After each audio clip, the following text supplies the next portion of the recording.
আজকে অক্ষয় তৃতীয়া, বাড়িতে পুজো করব বলেছিলাম। তো সকাল সকাল স্নান করে হাতের কাছে একটা নতুন নাইটি পেয়েছি। পয়লা বৈশাখে তো কোনো নাইটি আমি পরিনি, পয়লা বৈশাখের পর থেকে যতগুলো নতুন নাইটি নিয়েছি একটাও আমার পরা হয়নি।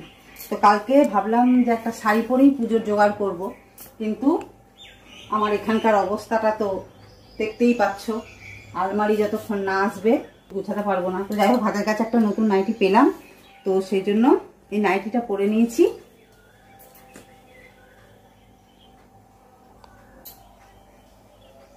স্নান হয়ে গেছে, এবারে ভাবছি গাছের ফুলগুলো তুলি। কালকে সন্ধ্যায় তুলে দিয়েছিল, কিন্তু আজকে আর তুলে দিয়ে যায়নি। তো যাই হোক, যে কটা ফুল আছে কেন নষ্ট হয়, শুধু শুধু ঝরে ঝরে পড়বে। গাছের ফুলগুলো তুলে নিয়ে তারপরে পুজোর জোগাড় করবো। চলো।